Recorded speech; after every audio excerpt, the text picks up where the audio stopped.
ये 3 दिवसीय शिव चर्चा जो भगवान देवाधिदेव महादेव की कृपा से, करुणा से, उनकी उदारता से आप और हम श्रवण कर रहे हैं। 3 दिवसीय शिव चर्चा के यजमान पद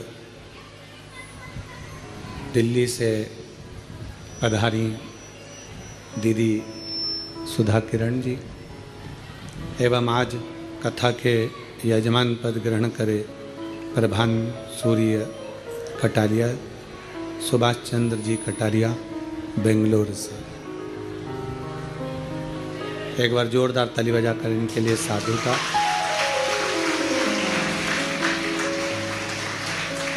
तीन दिवसीय इस शिव चर्चा में कल जैसा कर दो। 3 दिवसीय बाहर आवाज़ भी नहीं आ रही है, बाहर भी आवाज़ नहीं है, हॉल में नहीं है। 3 दिवसीय शिव चर्चा में कल अपन ने कथा में श्रवण किया कि भगवान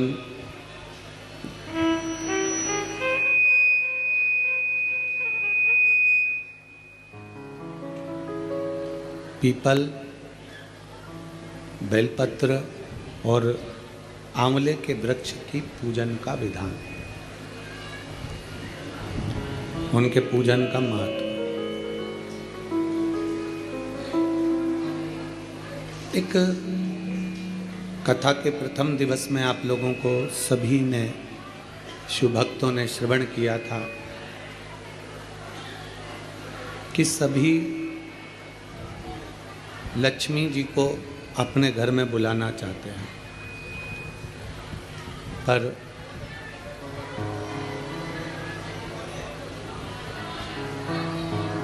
सभी माता लक्ष्मी को अपने घर में बुलाना चाहते हैं, पर कोई लक्ष्मी जी से पूछे कि वो कहाँ जाना चाहेंगे। कल जैसी आवाज़ करो, परसों कल अच्छी आवाज़ थी, आज बिल्कुल गड़बड़ कर दी है। कोई माता लक्ष्मी जी से पूछे कि वो कहाँ जाना चाहती हैं,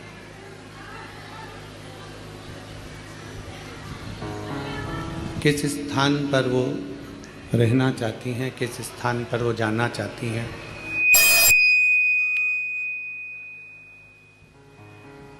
किस स्थान पर वो रहना चाहेंगी, किस स्थान पर वो जाना चाहेंगी।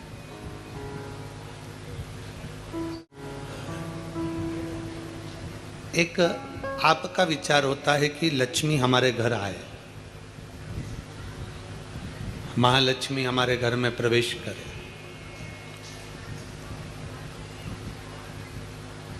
शिवजी से भी भगवान नारायण ने यही बार बार कहा कि मैं माता लक्ष्मी को देखकर, भगवान नारायण ने लक्ष्मी जी को देखकर ये बोला कि मुझे लक्ष्मी चाहिए, ये लक्ष्मी हमारी हो जाए, ये लक्ष्मी हमको प्राप्त हो जाए। ये स्वयं भगवान नारायण भी भगवान शंकर से कहते हैं कि लक्ष्मी हमें प्राप्त हो, ये लक्ष्मी हमें मिले। शंकर भगवान ने माता ख्याति देवी से, शिवजी ने माता ख्याति देवी से केवल एक ही बात कही कि ख्याति माँ, आप लक्ष्मी जी का विवाह मेरे साथ करना चाहती हो।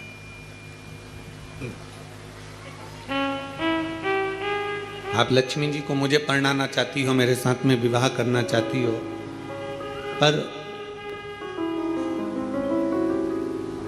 लक्ष्मी को नारायण को दिया जाए तो वो श्रेष्ठता होगी। नारायण से क्या मतलब है?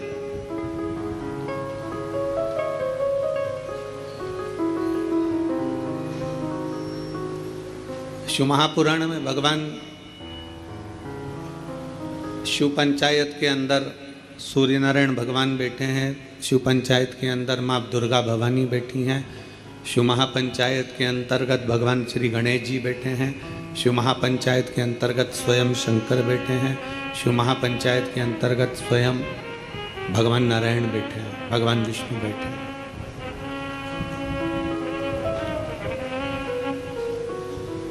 शिव महापंचायत के अंदर ये सब विराजमान। नारायण क्या? लक्ष्मी जी नारायण भगवान को ही क्यों दी जाए? लक्ष्मी जी नारायण भगवान को ही क्यों प्रदान करी जाए? किस लिए? क्यों? शंकर भगवान कह रहे हैं कि लक्ष्मी को ख्याति देवी आप नारायण को दे दीजिए। ख्याति देवी ये लक्ष्मी को आप नारायण को प्रदान कर दो, आप नारायण जी को दे दो। आखिर क्यों, किस लिए? शिव तत्व कहता है, स्कंद पुराण कहती है, क्योंकि नारायण के पास में लक्ष्मी का होना इसलिए जरूरी है क्योंकि नारायण लक्ष्मी को, जो सत्कर्म करने वाले हैं, भगवान नारायण कहते हैं कि संसार का मनुष्य यदि देने की भावना रखेगा, संसार का मनुष्य यदि समर्पण की भावना रखेगा, संसार का मनुष्य यदि परमार्थ की भावना रखेगा, तो ये निश्चित है कि जैसे नारायण परमार्थ का भाव रखते हैं, सबको देना जानते हैं, सबका कल्याण करना जानते हैं, तो लक्ष्मी उनके पास रहती है। उसी तरह संसार का मनुष्य जब परमार्थ का भाव रखेगा तो लक्ष्मी उसके घर में भी अवश्य रहेगी, लक्ष्मी वहां अवश्य रहेगी।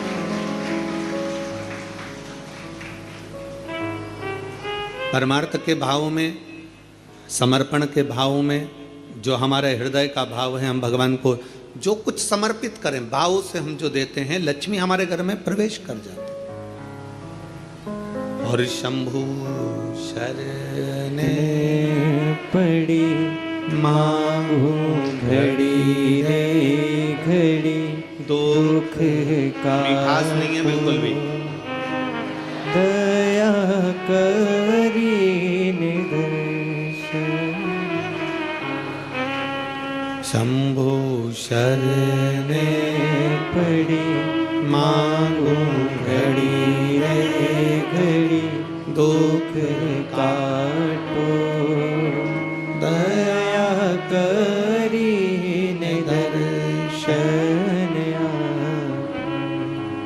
एक परमात्मा का, परमार्थ का जो भाव हो, देने का जो भाव हो, उसमें जो आनंद है, वो आनंद कहीं नहीं। शिव तत्व कहता है, भगवान शंकर की पवित्र कथा कहती है कि 5 जगह से अशांति हमारे घर में प्रवेश करती है। 5 जगह से अशांति हमारे घर में आती है, 5 जगह से अशांति हमारे घर में प्रवेश करती है। 5 जगह से अशांति हमारे घर में प्रवेश कर रही होती है। पहला है संसार से, दूसरा है संपत्ति से, तीसरा है संबंधों से, चौथा है स्वास्थ्य से, और 5वां है संतान से।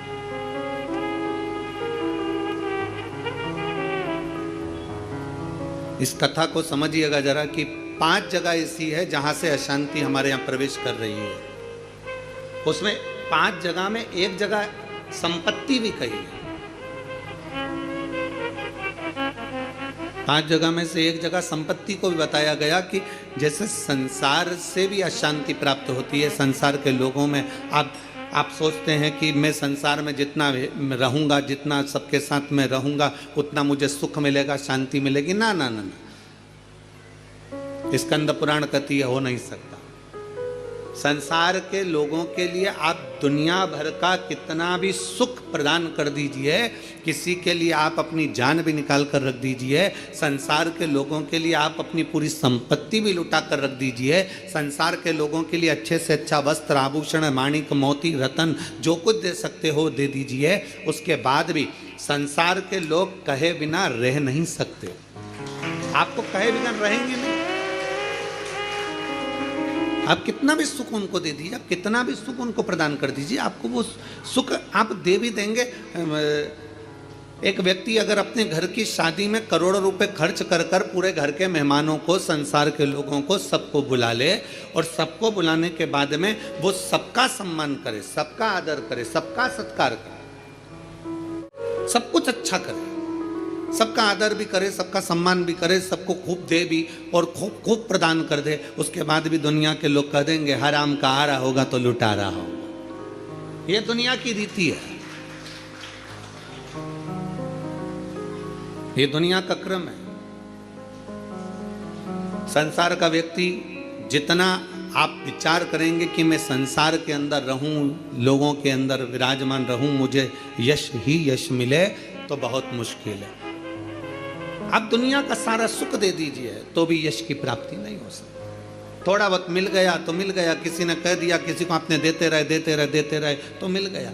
संसार अशांति देता है। संपत्ति, शिव महापुराण की कथा कहती है, स्कंद पुराण कथा कहती है कि हमारी संपत्ति भी हमको अशांति देती है। जिसके पास कुछ नहीं वो आराम से रोड के किनारे टाट बिछाकर बहुत मस्ती से सोता है।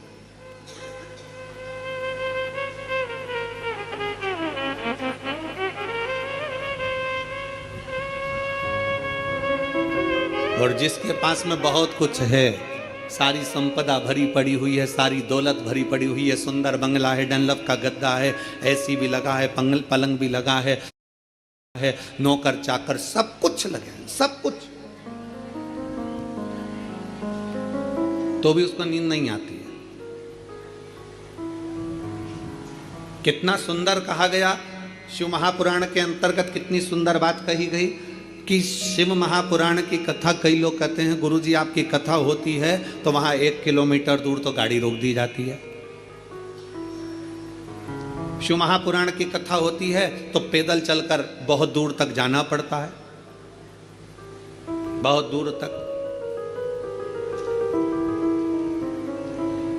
पर कोई किसी चिकित्सक से पूछे, कोई डॉक्टर से पूछे, कोई आयुर्वेद वाले से पूछे, कोई होम्योपैथिक वाले से पूछे, कोई योग गुरु से पूछे कि शास्त्र क्या कहता है, हमें स्वस्थ रहने का तरीका क्या बताता है, तो कहा सबसे सुंदर तरीका है स्वस्थ रहने का कि जितना पैदल चल सकते हो उतना जिंदगी में सुख प्राप्त कर सकते। अब भगवान भोलेनाथ जी की कथा सुनने के लिए आप लोग आते हैं, शंकर जी की कथा में आप लोग पहुंचते हैं, शिव पुराण में पहुंचते हैं, तो बाबा भोलेनाथ पहले ही तुम्हारे स्वस्थ रहने की व्यवस्था कर देता है। भोले बाबा करता क्या है कि 1 किलोमीटर दूर तो गाड़ी रुकवा देता है। तुम कितने बड़े भी सेठ हो, 1 किलोमीटर दूर गाड़ी रुकवा दी और बड़े प्रेम से पैदल पैदल आराम से चलते चलते चलते चलते कथा में पहुंच गए, आसन लगाया, बैठ गए, बैठने के बाद वापिस जाने की तैयारी हो जाती है। शिव महापुराण की कथा कहती है संपत्ति सुख नहीं देती, संपत्ति अशांति दे देती। संपत्ति शांति नहीं दे सकती, वैभव दे देगी। आप डनलप के गद्दे पर सो जाओगे, आप खूब जेवर पहन लोगे, आप अच्छे वस्त्र पहन लोगे, आभूषण धारण कर लोगे, सारा सुख तुम्हारे पास में आ जाएगा, पर शांति नहीं आ सकती। इसलिए बारंबार कहा गया मिलता है सच्चा सुख केवल भगवान तुम्हारे चरणों। बाकी के दुनिया का सुख कहीं नहीं प्राप्त हो सकता। दुनिया का सर्वाधिक सुख भगवान के चरणों में। आप कुबेरेश्वर बाबा की धरा पर आए हैं, कुबेरेश्वर बाबा की धरा पर कभी पहुँचे या आए तो कुबेरेश्वर बाबा की धरा पर पहुंचकर तुम कहीं पर भी एकांत में बैठ जाओ, जितनी देर बैठे रहोगे आपको ऐसा महसूस होगा कि मेरा शंकर तुम्हारे आसपास में से घूम कर निकल कर गया है। शिव तत्व की प्राप्ति कहीं नहीं। और सारे तीर्थ धाम आपके चरणों में, हे गुरुदेव प्रणाम आपके चरणों में। सारे तीर्थ धाम आपके चरणों में, हे गुरुदेव प्रणाम आपके चरणों में। आप जितनी देर बैठोगे परमात्मा के चरणों में, जितनी देर विराजमान हो परमात्मा के चरणों में, जितनी देर बैठे हो उतनी देर तुम्हें शांति है, उतनी देर आनंद है। तो शिव तत्व कह रहा है कि संसार में शांति नहीं है, संपत्ति में शांति नहीं है। शिव तत्व कह रहा है संबंधों में शांति नहीं है। जितने संबंध बनाते चले जाओगे, नहीं साहब हमने इनको हमारा भाई बना लिया, घर का भाई नहीं बनी लिया, भाई बना के बैठे। नहीं साहब इसको हमने हमारी बेटी बना लिया, घर की बहन बेटी को साड़ी नहीं दिला रही और दूसरी बेटी बनाते फिर। नहीं साहब इनको हमने हमारा काका जी बना लिया, तो घर का काका जमीन और जायदाद के लफड़े में पड़ा, आज तक नहीं सुलझ रहा और एक और काका बना के तैयार कर लिया। नहीं साहब ये हमारी बुआ है, नहीं साहब ये हमारा ये है। नहीं, संबंध जितने जितने संसार के लोगों से जोड़ोगे, शिव पुराण कहती है जो हमारा संबंध है जितने लोगों से जुड़ा है उतना ठीक है, पर अलग से कोई संबंध जोड़ने का प्रयास मत करो, अलग से परमात्मा को जोड़ने का प्रयास करो तो जीवन की सार्थकता, जीवन के साथ परमात्मा को जोड़िए, परमात्मा को अपने करीब लाने का प्रयास करिए, परमात्मा को अपने नजदीक लाने का प्रयास करिए। परमात्मा को अपने करीब में जितना जितना लेकर आओगे उतना उतना सुख और शांति आपके जीवन में आती चली जाए, उतनी शांति उतना सुख। शिव महापुराण की कथा के माध्यम से 3 दिवसीय शिव चर्चा का यह सुंदर संवाद आज तृतीय दिवस है, विराम का दिवस है। स्मरण रहे, संसार से, संपत्ति से और संबंधों से शांति की अनुभूति नहीं है। संबंध भी हमको अशांति देते हैं। किसी ने कुछ कह दिया मन अशांत हो गया, किसी ने कुछ बोल दिया मन अशांत हो गया, कहीं किसी ने कुछ कहा अपन घर से निकल कर चले गए मन अशांत हो गया। अच्छा जरा सा विवाद हुआ और लोग घर छोड़कर चले जाते हैं। हमको यह समझ में नहीं आता कि घर में तुम रहकर भी शांति का अनुभव नहीं कर पाए तो क्या छिपरा जी के तट पर जाकर, गंगा जी के तट पर जाकर, नर्मदा जी के तट पर जाकर, किसी तीर्थ में जाकर, सबको छोड़कर अकेले घर से निकलकर घर के बाहर जाकर क्या तुम्हें शांति मिल जाएगी? जम के बोलो जरा, नहीं मिल सकती। घर छोड़कर शांति का अनुभव नहीं हो सकता।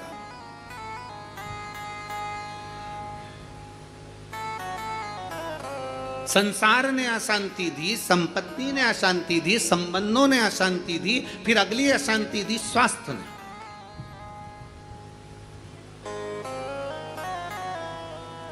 घुटने दुखने लगे, कमर दुखने लगी, पीठ दुखने लगी, अशांति होने लगी, अब मैं बहुत बीमार रहने लगी, मेरे जीवन का क्या ठिकाना गुरुजी, मेरी जिंदगी का क्या ठिकाना।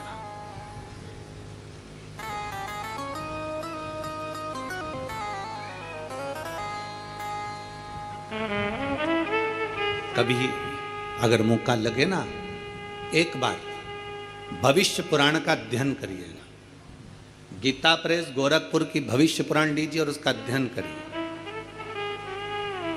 भविष्य पुराण का जब अध्ययन करेंगे तो उस अध्ययन में आपको निकलेगा कि परमात्मा ने जब हमको जन्म दिया तो जन्म के समय पर हमारी खोपड़िया में एक मैग्नेट लगा दी, एक चुंबक लगाई।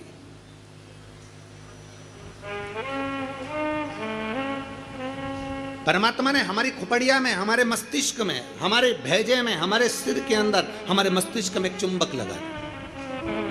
कभी अगर भविष्य पुराण पढ़ें तो उसमें अध्ययन करिएगा, हमारे मस्तिष्क में एक चुंबक परमात्मा ने जन्म के समय पर, पैदा होने से पहले, हमें बनाने से पहले, माता के गर्भ में जब हम पड़े हुए थे, हमारा मस्तिष्क बन रहा था तो इसमें एक चुंबक फिट कर दिया। इसलिए मरने के बाद जब अंतिम संस्कार होता है, अंतिम संस्कार में जब मुर्दा आधा जल जाता है तो उसकी खोपड़िया को फोड़कर कपाल क्रिया करी जाती है। आपके इधर करते कि नहीं करते वो हमको नहीं मालूम। हमारे इधर की रीति है, बांस में लोटा बांधकर उसमें घी भरकर उसके घर के बेटों से, उसके पोता पोती से वहाँ पर खड़ा करवा के पोते से खोपड़िया में वो डंडा पड़वा कर वहीं घी उंडेलवा कर डंडे को फेंक दिया जाता, उस बांस को फेंक दिया जाता। देखा है आप लोगों ने इसको?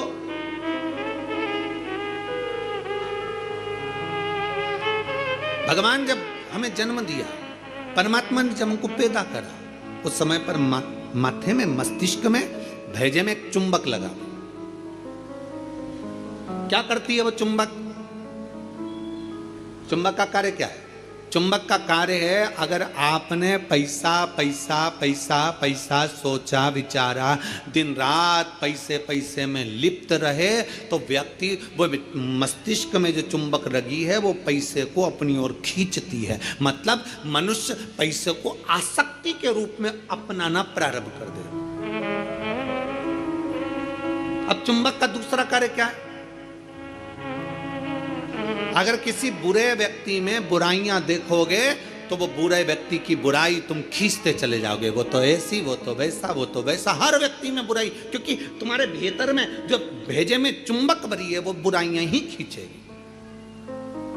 और अगर तुमने किसी व्यक्ति में अच्छाई देखना प्रारंभ कर दी तो तुम्हारे मस्तिष्क में जो चुंबक लगी है वो दिन रात हर व्यक्ति में अच्छाई को ढूंढना प्रारंभ कर देगी, अच्छाई खींचना प्रारंभ। एक चुंबक लगी है। अब ये बात तो अपने तक हो गई। अब मेन बात पर आ जाओ, मुख्य बात पर। मस्तिष्क में चुंबक लगाकर परमात्मा ने हमको पैदा करा है, एक आकर्षण देकर हमें पैदा करा है, एक चुंबक लगाकर हमें पैदा करा है। चुंबक जब पैसे को खींचती है तो पैसा ही पैसा सोचने में आता है, बुराई खींचती है तो बुराई बुराई हमारे अंदर आती चली जाती है, किसी का क्रोध खींचती है तो क्रोध हमारे अंदर आता चले जाता है। उसी तरह अच्छाई किसी की खींचती है तो हमारे अंदर अच्छाई आती चली जाती है। उसी तरह चुंबक बीमारी को भी खींचती है। हम जब एक बीमारी के बारे में सोचते जाते हैं, मेरे पाँव, मैंने सुना है किसी को पेट में बच्चादानी में गांठ पड़ गई तो मालूम पड़ा कि उसको कैंसर हो गया। मैंने सुना है किसी के घुटने में अगर प्रॉब्लम हो गई तो उसका घुटना बदलाना पड़ा, मालूम पड़ा उसमें ग्रीस कम हो गया। मैंने सुना है कि किसी के हृदय में छेद हो गया, किसी के हृदय में कुछ हो गया, किसी के चेस्ट में गठान पड़ गई तो कैंसर बता दिया गया। ये हम जरा सा हमारे शरीर में दर्द हुआ और हमने वो सोचना प्रारंभ कर दिया। क्या सोचा हमने? कि उसको कैंसर हो गया था, उसकी किडनी खराब हो गई थी, उसका लीवर खराब हो गया था, उसके साथ में ये हो गया था, उसके घुटने बदलवाए, उसको गुजरात ले गए, उसको राजस्थान ले गए, उसको वहां ले गए और उसका शरीर में ये करवाया। आंख में प्रॉब्लम हुई तो आंख के बारे में सोचते रहे सोचते रहे सोचते रहे। अर्थात हमने इतनी बीमारी का सोच लिया, इतनी बीमारी का सोच लिया, बीमारी वो थी नहीं, पर हमने सोच सोच के चुंबक जैसे उसको खींच कर अपने अंदर वो बीमारी को इकट्ठा कर लिया। आखिरी में वो बीमारी हो गई। ये हमारे भीतर की चुंबक है जो हमें खींच रही है।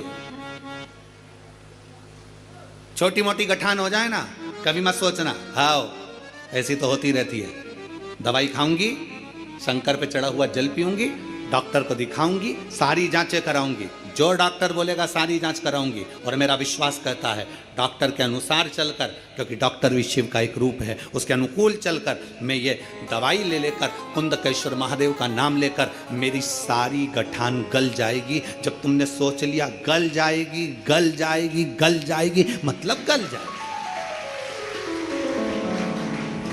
तुमने सोच लिया कि नहीं, वो डॉक्टर तो बोल दिया है कि इसकी ऑपरेशन कराकर निकलवाकर जांच करने जाएगी और मुंबई भेजी जाएगी। आधी तो टेंशन में मर गई, कहीं कैंसर कैंसर कैंसर, सोच सोच सोच सोच, आखिरी में सोच वही। एक पत्र है, हम चाहते नहीं थे कि ये, हमारा मन नहीं था कि 3 दिन की कथा में पत्र पढ़े, पर आया है।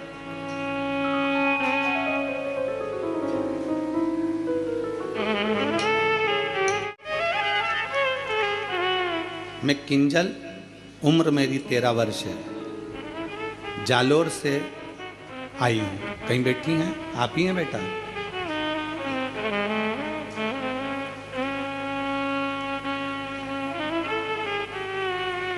मम्मी आई है साथ में? आप ही हैं? घूम के उधर से आ जाओ, उधर से घूम के इधर। मैं किंजल, उम्र मेरी 13 वर्ष है, जालोर से हूँ गुरुजी। बाबा सबका जीवन बदल देते हैं, लेकिन मेरी मम्मी को तो नया जीवन दे दिया मेरे बाबा ने। मेरी मम्मी को 4th स्टेज का कैंसर था। डॉक्टर ने बोला था घर ले जाओ और सेवा करो। पत्र को आप लोग आस्था चैनल पर पढ़ सकते हैं। घर ले जाओ और सेवा करो। मेरे पापा महादेव को रोज जल चढ़ाते थे, लेकिन मेरी मम्मी को उन पर विश्वास नहीं था। लेकिन बाबा की ऐसी कृपा हुई कि 4th स्टेज का कैंसर भी बाबा ने केवल जल का आचमन करने से और रुद्राक्ष का जल पीने से ठीक कर दिया। 4th स्टेज का कैंसर भी बाबा ठीक कर दिया।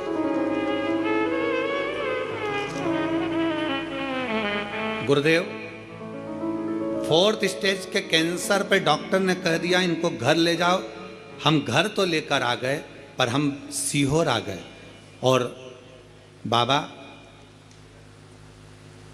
सीहोर आकर हमने यहाँ से रुद्राक्ष मांगा, रुद्राक्ष लेकर गए। फिर बाबा की ऐसी कृपा हुई कि 3 साल से आज तक हमें हॉस्पिटल जाने की जरूरत नहीं पड़ी। शिव तत्व की प्राप्ति। और गुरुदेव एक बात और कहना चाहती हूँ, हॉस्पिटल नहीं जाना पड़ा और बाबा ने ऐसी कृपा कर दी कि मेरे पापा को नौकरी भी बाबा ने दिलवा दी। बाबा हम प्रत्येक मंदिर में जाकर बाबा को नमन करते हैं, जल चढ़ाते हैं। आज मैं बाबा को प्रणाम करने के लिए आई हूं। शिव तत्व की प्राप्ति। आ जाइए।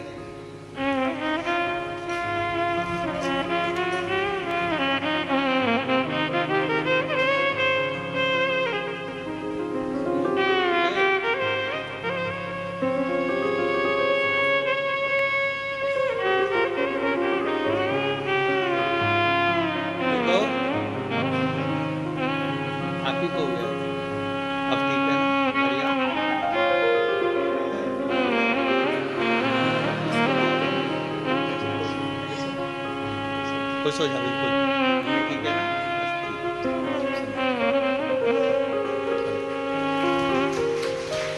अरे लुटा दिया भंडार काशी वाले ने, कर दिया माला माल काशी वाले ने लुटा दिया भंडार। कल जैसा साउंड कर दो, अच्छा था। परसों भी साउंड अच्छा था। कर दिया, मिठास नहीं है बिल्कुल भी उसमें, बेस ही बेस आ रहा है। अरे लुटा दिया भंडार काशी वाले ने, कर दिया माला माल काशी वाले ने लुटा दिया, लुटा दिया, लुटा दिया, लुटा दिया, लुटा दिया भंडार काशी वाले ने कर दिया माला माल काशी वाले ने। भेजे में परमात्मा ने इस मस्तिष्क के अंदर एक चुंबक लगाकर भेजी है।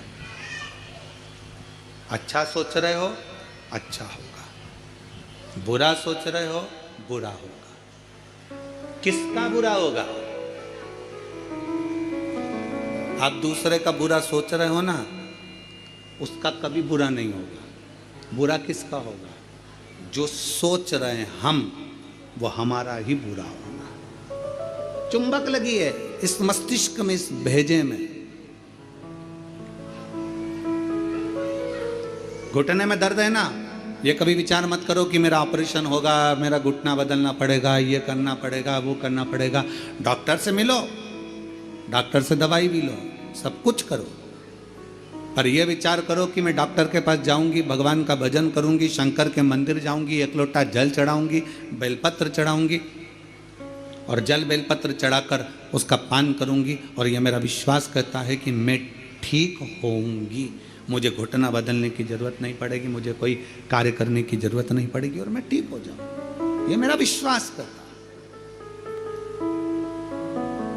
ये मेरा भरोसा कहता। चुंबक लगी है एक मस्तिष्क के अंदर, एक आकर्षण परमात्मा देकर भेजता। चलो एक प्रैक्टिकल कर देखिए। आप सब एक प्रैक्टिकल करो। जितने लोग कथा को आस्था चैनल पर सुन रहे हैं, जितने लोग फेसबुक यूट्यूब पर सुन रहे हैं, जितने लोग कुबेरेश्वर बाबा की धरा पर सुन रहे हैं, दीपावली के बाद, दीपावली के पहले या कल परसों से एक विचार करना कि मुझको ये खाना है या मुझको ये लाना है, या मेरी पास में धन नहीं तो धन की व्यवस्था, मुझे 5,000, 2,000, 3,000, 15,000 की जरूरत है और वो मुझे चाहिए। 3, 4, 5 दिन, 8 दिन, 10 दिन तक सोचते रहो, विचार करते रहो। चाहिए मुझे, कहीं से व्यवस्था हो जाए, बाबा कुछ भी करे, कैसे भी मुझे पाना। भोजन के लिए विचार करो कभी कि मुझे भोजन लग चाहिए, मुझे आज ये खाना है, मुझे 5 दिन बाद, 10 दिन बाद मेरा मन है कि मुझे ये प्राप्त करना है। धीरे धीरे धीरे धीरे वो चीज आपके पास आती चली जाए, अपने पास आ। अच्छा सोचिए, अच्छा विचारिए। जब अच्छा सोचेंगे, अच्छा विचारेंगे, अच्छा सोचेंगे, अच्छा विचारेंगे, अच्छा कर्म करेंगे तो निश्चित है कि अच्छा हमें मिलेगा। हम हमेशा जरा सी बीमारी आई, जरा सा रोग आया, जरा सी तकलीफ आई, जरा सा कष्ट आया, जरा सी तकलीफ में हम विचार करने लगते हैं कि मुझे ये तकलीफ हो रही।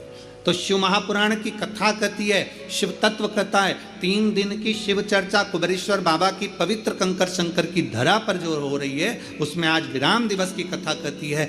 अशांति हमको संसार भी देता है, अशांति हमको संपत्ति भी देती है, अशांति हमको संबंध भी देते हैं, और अशांति हमको स्वास्थ्य भी देता है। हम सोचने में पड़ जाते हैं, मुझे ये प्रॉब्लम हो गई, मुझे ये तकलीफ हो गई, मुझे ये कष्ट हो गया, मुझे ये तकलीफ होती चली जा रही, हमारे भीतर से अशांत होते चले, भीतर से हम अशांत होते चले जा रहे। शांति गई।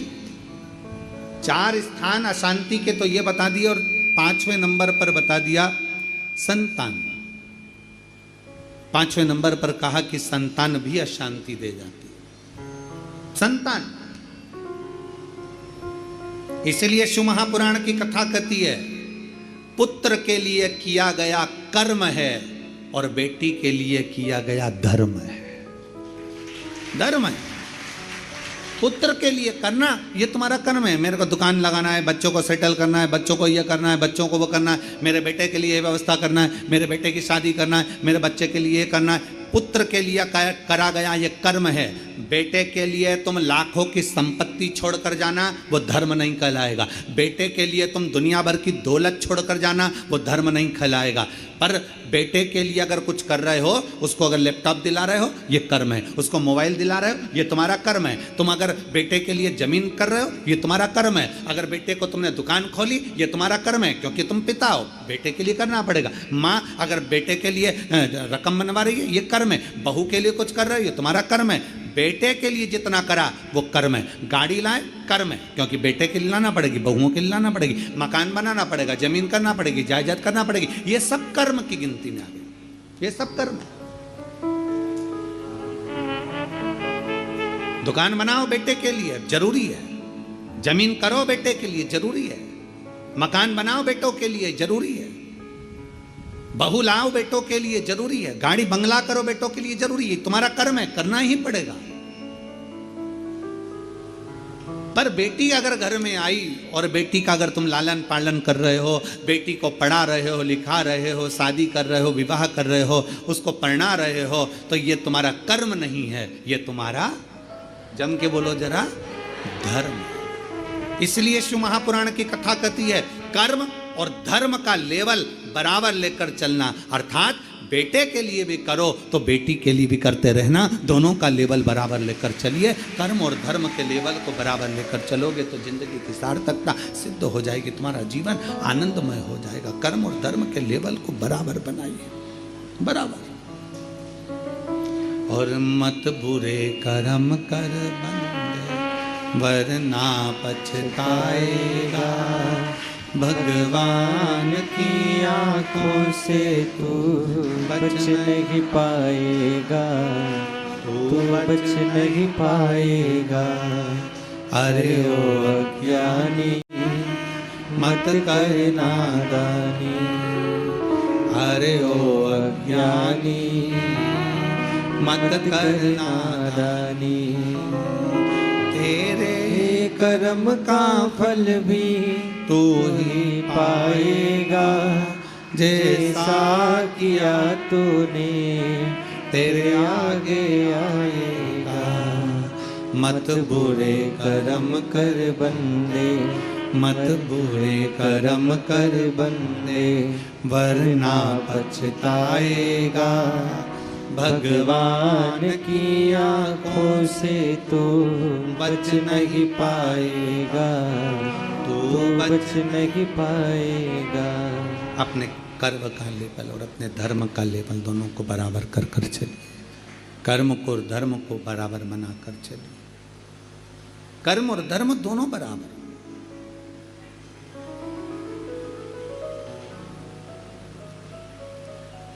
संसार, संपत्ति, संबंध, संतान, स्वास्थ्य, ये सब अशांति को प्रदान करते हैं या शांति देते हैं। 4 जगह की अशांति को आने से आप रोक सकते हो। 4 जगह से जो अशांति आ रही है ना, इसको आप रोक सकते हो। 4 जगह कौन कौन सी? संसार की अशांति आ रही है तो तुम संसार वालों से संबंध छोड़ दोगे, शांत हो गए। संपत्ति से अशांति आ रही है तो ज्यादा ध्यान देना संपदा पर कि अब जो होगा देखा जाएगा, जितना मिल गया उतने संतुष्टि है, तो तुम रोक सकते हो। अशांति आने से रुक जाएगी। संसार, संपत्ति, संबंधों से अगर अशांति आ रही है तो तुम संबंध थोड़े कम कर दोगे, रिश्तेदारी थोड़ी कम कर दोगे, अशांति आने से रुक जाएगी। स्वास्थ्य से भी तुम गोली दवाई लेकर अशांति को रोक सकते हो। पर जो 5वां नंबर है ना, संतान, इसको तुम कभी जिंदगी में नहीं रोक सकते। इसकी ओर से तो तुमको धीरे धीरे अशांति आती ही रहेगी। तो कोई महाराज तुमसे कह दे कि महाराज की मैं तुम्हारी बहू को अच्छा कर दूंगा, बेटे को अच्छा कर दूंगा, तुम्हारे बेटी को सुखी कर दूंगा, तुम्हारे जमाई को अच्छा कर दूंगा, तुम्हारे परिवार को अच्छा कर दूंगा। कोई तुमसे कह दे कि मैं तेरे बेटा बहू को अच्छा कर दूं, कोई तुमसे कह दे कि मैं तुम्हारी बेटी दामाद को अच्छा कर दूं, कोई तुमसे कह दे मैं तेरे पोता पोती को अच्छा कर दूं, कोई कह दे तुमसे कि तुम्हारे नाती पंती को अच्छा कर दूं। ना ना ना, शिव पुराण कहती है 4 जगह से आने वाली अशांति को रोका जा सकता है, पर संतान की ओर से अशांति को रोकना कठिन है। ये कभी ना कभी हर 15-20 दिन, 1 महीना, 4 महीना, 6 महीना, 1 साल, 1.5 साल, 2 साल में कहीं बेटों की ओर से, कहीं बेटी की ओर से, कहीं जमाई की ओर से, कहीं बहुओं की ओर से, कहीं पोता पोती की ओर से, ये थोड़ा ना थोड़ा आता रहेगा। ये थोड़ा ना थोड़ा प्राप्त होता रहेगा। अब जब थोड़ा ना थोड़ा प्राप्त होगा तो हमारे भीतर अशांति फिर जागे। तो करे क्या? फिर क्या करा जाए? क्या कर सकते? अशांति जब भीतर बार बार आ रही है, अशांति जब भीतर बार बार प्रवेश कर रही है, चाहे संतान से हो, स्वास्थ्य से हो, संपत्ति से हो, संबंध से हो, संसार से हो, 5 जगह से जब अशांति प्रवेश कर रही हो, तब शिव महापुराण की कथा कहती है कि बन सके तो कार्तिक महीने के अंदर जो पचवीगन आता है, पचवीगन जानते हो आप लोग?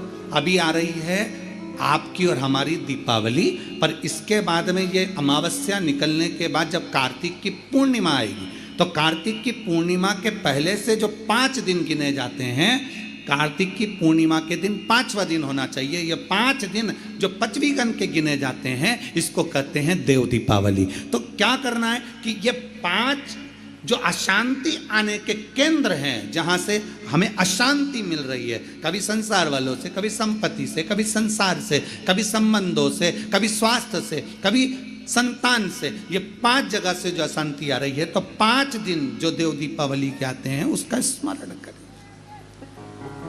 देव दीपावली के समय पर भगवान देव दीपावली के समय पर इसको साधने का प्रयास करें। देव दीपावली के जो 5 दिन हैं, उन 5 दिन में आप अपना क्रम, शंकर भगवान को जब जल चढ़ाने के लिए शिवालय की ओर जाओ। जाते हो रोज? सब लोग जाते हो? हर हर 5 दिन जो देव दीपावली के होते हैं, उन 5 दिन में शंकर भगवान को जब जल चढ़ाने के लिए जाओ तो एक नियम ले लो कि 5 दिन में शंकर भगवान को जब जल चढ़ाने के लिए जाऊंगी तो शिव जी को जल चढ़ाने के लिए लेकर जाऊंगी, उससे पहले मैं आंवले के वृक्ष के नीचे थोड़ा सा जल छोड़कर, बेलपत्री के वृक्ष के नीचे थोड़ा सा जल छोड़कर, पीपल के वृक्ष के नीचे थोड़ा सा जल छोड़कर, उसके बाद अशोक सुंदरी वाली जगह, अशोक सुंदरी की जगह सब जानते हो, अशोक सुंदरी वाली जगह पर जल छोड़कर फिर गौरा पीठिका पार्वती जी का हस्तकमल उस पर जल छोड़कर फिर भगवान शंकर के ऊपर मैं जल समर्पित करूंगी। जल चढ़ाने का मुख मेरा उत्तर का होगा, अर्थात आप दक्षिण में खड़े होगे जल चढ़ाओगे तो उत्तर में बहकर जाएगा। 5 दिन अगर आपने ये 5 दिन का नियम धारण कर लिया शंकर को जल चढ़ाने का, तो ये निश्चित है 5 स्थान से जो हमें अशांति मिलती है मन में पूरे वर्ष शांति बनी रहेगी, कभी क्लेश नहीं। संपत्ति से अशांति मतलब लक्ष्मी नहीं आ रही है, टेंशन बना हुआ है, कोई पैसा खा कर बग गया, कोई कुछ लेकर बग गया, कोई कुछ कर बग गया, उस शांति के लिए भी हमें आंवले का वृक्ष, बेलपत्र का वृक्ष, पीपल का वृक्ष, अशोक सुंदरी का स्थान, माता पार्वती जी की पीठिका अर्थात हस्तकमल, और फिर दक्षिण में खड़े होकर शंकर के शिवलिंग को जल चढ़ाना, उत्तर की ओर जल बहकर जाना, भगवान शंकर से अपने मन की कामना करना। 5 दिन कार्तिक के महीने में पंचवीगन में जो हम शंकर को जल चढ़ाते हैं, ये हमें भगवान शंकर की ऐसी कृपा होती है कि हमारे शिव की पंचायत के 5 देव हमारे 5 जगह से आने वाली अशांति को रोक देते हैं और हमें शांति प्रदान करते हैं, सुख प्रदान करते हैं। पंचवीगन के 5 दिन शिव पंचायत के 5 देव हमारे 5 जगह से आने वाली अशांति को रोकने का प्रयास करते हैं, रोकने का प्रयास, सुख का अनुभव करा देते हैं। और मैंने तेरे ही भरोसे बाबा तेरे ही भरोसे हवा विच उड़ती जावांगी, डोर हथो छड़ी नाम कटी जावांगी। भोले मैं तेरी पतंग शंभो मैं तेरी पतंग हवा विच उड़ती जावांगी, बाबा डोर हथो छड़ी नाम कटी जावांगी। शिव तत्व कह रहा है भगवान शंकर को रिझाने का एक तरीका यह है। नारायण लक्ष्मी को नारायण को दे रहे हैं भगवान शिव। भगवान शिव क्यों दे रहे हैं, उसका देने का कारण क्या है? क्योंकि नारायण के अंदर समर्पण है। दूसरे का दुख देखकर जो दुखी हो जाए, दूसरे का कष्ट देखकर जो दुखी हो जाए, दूसरे की तकलीफ देखकर जिसके अंदर दुख धारण हो जाए कि इसको ठीक तरीके से कुछ मिल जाए, वो नारायण कर सकते हैं। एक सुंदर चरित्र आता है शिव महापुराण में, एक बड़ा सुंदर चरित्र आता है। आप कार्तिक के महीने की ये सुंदर कथा का जो रसास्वादन कर रहे हैं, भगवान शिव की कथा का रसतत्व ग्रहण कर रहे हैं, दीपावली महापर्व को कुबेरेश्वर धाम की पवित्र भूमि पर श्रवण कर रहे हैं, एक सुंदर चरित्र आता है।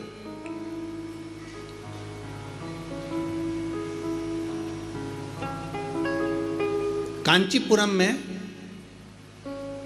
एक चक्रवर्ती, कांचीपुरम में एक चक्रवर्ती राजा, चोल राजा रहते थे। बड़ा अच्छा राजा था, सबके प्रति समर्पण का भाव है, सबका सम्मान करना, सबका आदर करना, सबका सत्कार करना, सबको अच्छा देना, सबका अच्छी व्यवस्था करना, सबके प्रति समर्पण का भाव रखते और होना भी चाहिए। राजा का एक अधिकार है कि अपने क्षेत्र में जिस स्थान का, जिस क्षेत्र का राजा है, उस क्षेत्र में धर्म का प्रचार हो, ये राजा का सबसे बड़ा उद्देश्य होना चाहिए। अपने क्षेत्र में धर्म का ध्वज लहराता रहे, ये राजा का सबसे बड़ा उद्देश्य होना चाहिए। अब शास्त्र कह रहा है, चरित्र कर रहा है, शिव महापुराण का बड़ा सुंदर संवाद कर रहा है, शिव चर्चा कर रही है।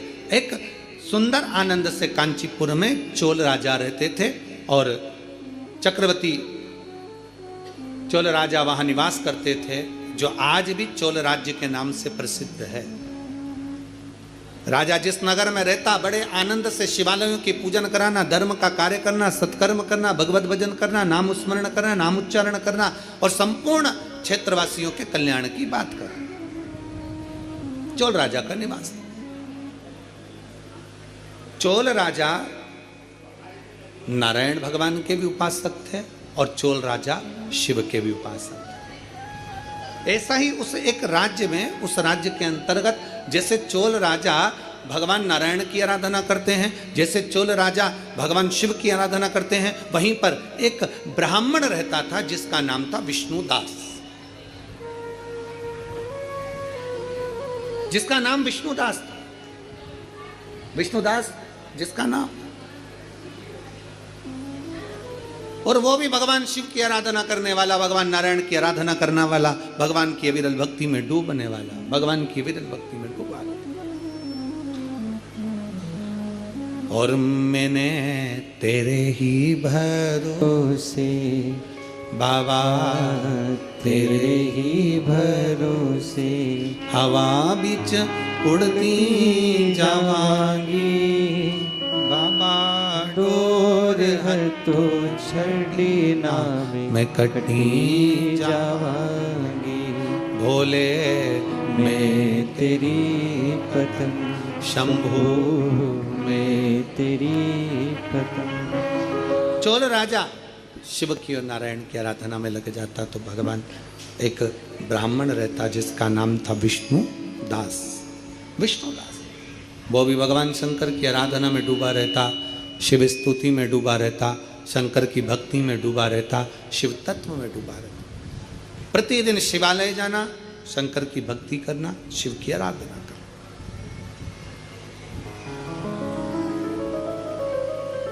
भगवान शंकर की अविरल भक्ति में डूब जाना और दिन प्रति भगवान शिव के नाम का स्मरण करना।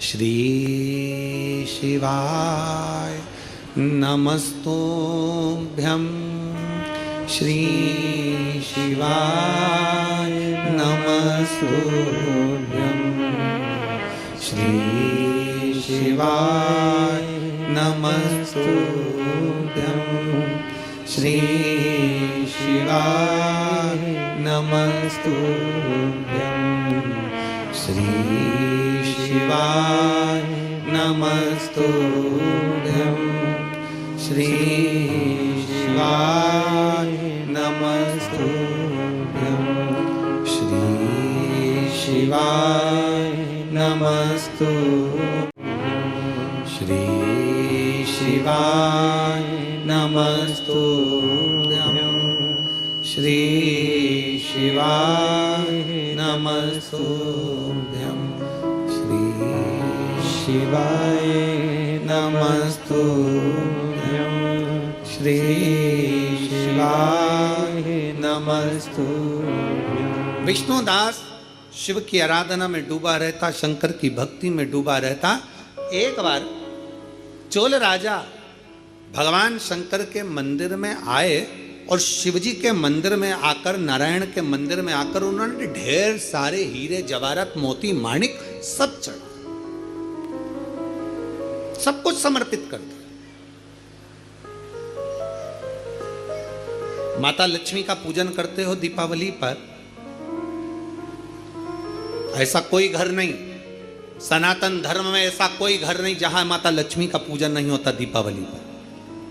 31 अक्टूबर को जब आप माँ लक्ष्मी का पूजन करोगे, माता लक्ष्मी की जब पूजन करो, जैसी आपके यहाँ पूजन होती है, जैसे आपके पूर्वज करते आए, जैसे आपके घर के ब्राह्मण देवता, जैसे आपके नगर के ब्राह्मण देवता जिस भाव से पूजन कराते हो, ब्राह्मण पूजन कराने आते हो तो ठीक, ना आते हो तो आपके घर में आप स्वयं जैसे माता लक्ष्मी का पूजन करते हो वैसे करो। पर 2 दिन जो आपने धनतेरस पर जो सिक्का रखा है थाली में, वैसा की वैसा ही सिक्का आपने रूप 14 के दिन थाली में रखा है, वही की वही थाली दीपावली के दिन भी पूजन में जैसी आप पूजन जमाते हो वैसे की वैसे ही जमाओ, जैसे करते हो वैसे की वैसे ही करो। पर साथ में वो पूजन की थाली एक पाटे पर लाल वस्त्र बिछाकर, चौक पूर कर, बड़े प्रेम से अन्न का दाना रखकर वो थाली वापिस रखिए। और दीपावली के दिन भी वैसी की वैसे ही पूजन करना है। आप अपनी पूजन जैसे करते हो वैसा करो, पर साथ में वही कंकु, चावल, रोली, मोली, हल्दी सब चढ़ाकर भगवान को बड़े प्रेम से जो सिक्के रखे हैं उन सिक्कों की पूजन वैसी की वैसी करना है जो 2 दिन से आप करते आ। बस इतना याद रखें कि दीपावली के दिन जो आप लक्ष्मी का पूजन करें, उसमें लक्ष्मी जी के सीधे हाथ की ओर घी का अखंड दीप, लंबी बत्ती का, और लक्ष्मी जी के उल्टे हाथ की तरफ तेल का लंबी बाती का अखंड दीप जलाना। अखंड दीप माता लक्ष्मी का जलाना। लक्ष्मी जी के उल्टे हाथ पर काय का दिया आएगा? जम के बोलो, तेल का, लंबी बाती का, और सीधे हाथ पर काय का आएगा? घी का दिया। दोनों दीप अखंड जलाना है, जो रात्रि को जलें सुबह तक वो जलते रहें, ऐसा दीप पर ध्यान देना है। और माता लक्ष्मी की पूजन कर कर जो सिक्के आपने रखे हैं उस पर 5 या 7 कमलगट्टे, हल्दी की गठान, अमरबेल के टुकड़े। पर इस पूजन में आपको हरी मूंग, खड़ी जो मूंग आती है हरी, उसको भी थोड़ा सा समर्पित करना है, और खड़ा धना और गुड़ की थोड़ी सी डली ये भी समर्पित करना। जो कमल का पुष्प हो, जो पुष्प आपके पास में हो लाल कलर का, वो माता लक्ष्मी को समर्पित करना है। चावल सफेद नहीं, पीले कलर कर भगवान माता लक्ष्मी को समर्पित करना है। हल्दी और कुंकुम माता लक्ष्मी को समर्पित करना है और माँ को भोग लगाकर बड़े प्रेम से माता की आरती कर कर झोली पसार कर प्रणाम करना है। प्रणाम कर कर जब आप पूजन पूर्ण हो जाए, बड़े प्रेम से आनंद से आप लोग भोजन आदि सब करने के बाद में रात्रि का जो समय रहे, दीपावली की रात्रि का 11 बजे के बाद 11:30 से लेकर 12:30 के बीच में प्रयास करना कि किसी भी एक वृक्ष के नीचे, या तो पीपल या बेलपत्र या आंवला, किसी भी एक वृक्ष के नीचे रात्रि के समय पर जाकर एक दीप अवश्य लगाना घी का, और वापिस लौट कर आकर प्रयास करना कि कोई एक सिक्का, कोई भी 1 रुपया 2 रुपया, कोई भी घर में चारों तरफ घुमाने के बाद वो सिक्का अपनी अलमारी में, तिजोरी में या दुकान में जिसमें आप रख सकते हो उसको रखना। फिर अगले वर्ष आपसे बात करेंगे कि वो तिजोरी खाली तो नहीं हुई, बाबा ने भंडार भर कर रखा कि नहीं, उसने भरा कि ना भरा। प्रयास करें।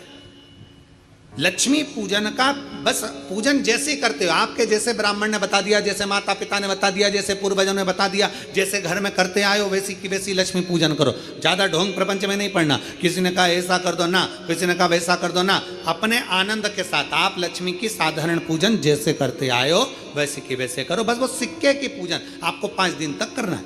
तो दीपावली के दिन कौन सा दिन हो जाएगा? तीसरा दिन पूर्ण हो जाएगा। फिर पड़वा के दिन का नियम, फिर दूज के दिन का नियम अभी अपन कथा में सुनेंगे। नियम से धारण कर कर माता लक्ष्मी का स्मरण करिए। और धीमा बजाओ भोलानाथ डमरू, धीमा बजाओ, धीमा बजाओ भोलानाथ डमरू, धीमा बजाओ, ओ धीमा बजाओ भोलानाथ डमरू, धीमा बजाओ, बजाओ भोलानाथ डमरू, धीमा बजाओ, धीमा बजाओ, धीमा बजाओ भोला, धीमा बजाओ,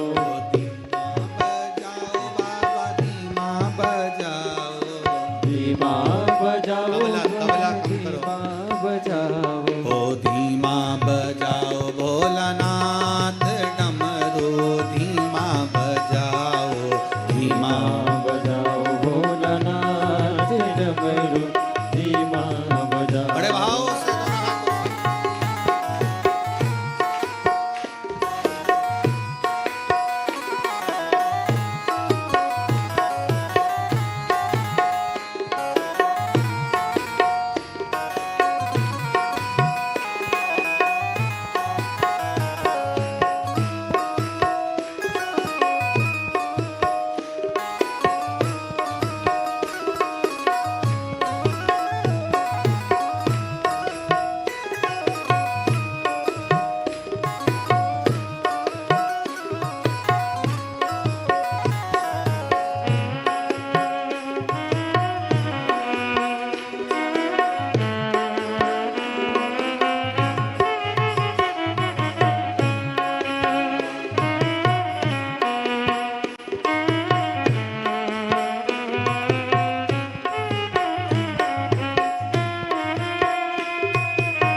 बड़े भाव से।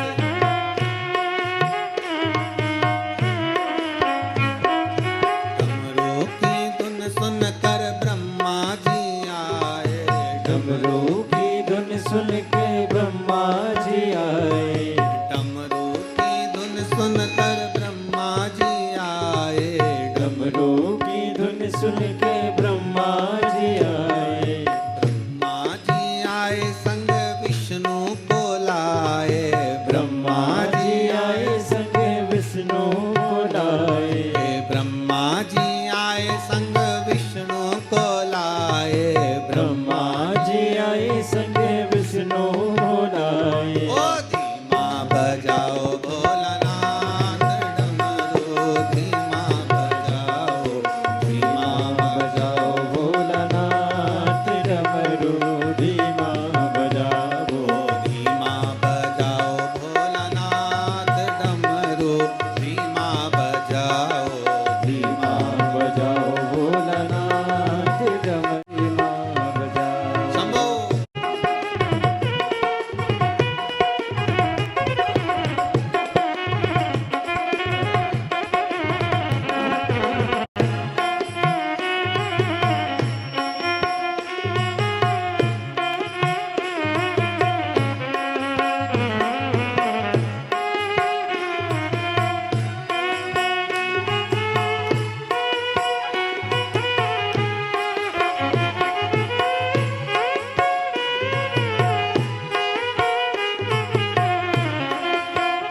सुन के राम जी आए। ओ राम जी आए संग सीता को लाए। राम जी आए संग सीता को लाए। डमरू की धुन सुन के राम जी आए। डमरू की धुन सुन के राम जी आए। ओ राम जी आए संग सीता को लाए। राम जी आए संग सीता को लाए। ओ धीमा बजाओ भोलानाथ डमरू धीमा बजाओ धीमा बजाओ भोलानाथ डमरू धीमा बजाओ। ओ धीमा बजाओ भोलानाथ डमरू धीमा बजाओ। धीमा बजाओ भोलानाथ डमरू धीमा बजाओ। शंभो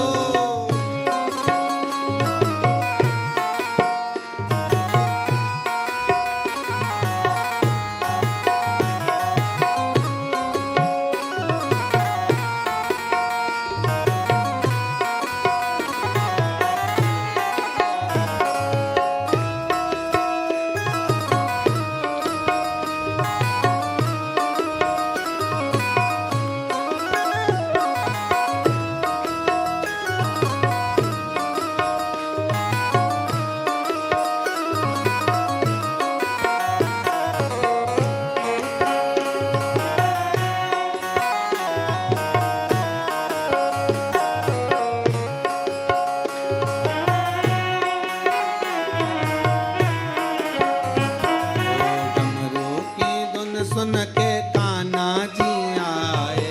डमरू की धुन सुन के कान्हा जी आए। कान्हा जी आए संग राधा को लाए। कान्हा जी आए संग राधा को लाए।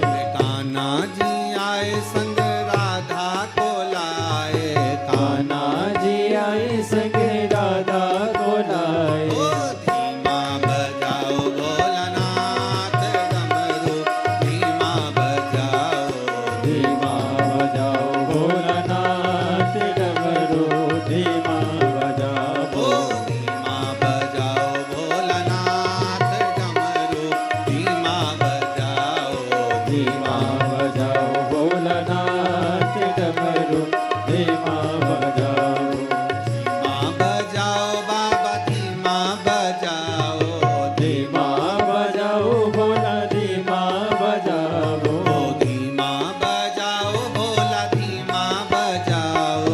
धीमा बजाओ भोला धीमा बजाओ। ओरे धीमा बजाओ भोलानाथ डमरू धीमा बजाओ। धीमा बजाओ भोलानाथ डमरू धीमा बजाओ। शंभो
सुन के विष्णु जी आए। डमरू की धुन सुन के विष्णु जी आए। विष्णु जी आए संग लक्ष्मी को लाए। विष्णु जी आए संग लक्ष्मी को लाए। विष्णु जी आए संग लक्ष्मी को लाए। विष्णु जी आए संग लक्ष्मी को लाए। ओ धीमा बजाओ भोलानाथ डमरू धीमा बजाओ।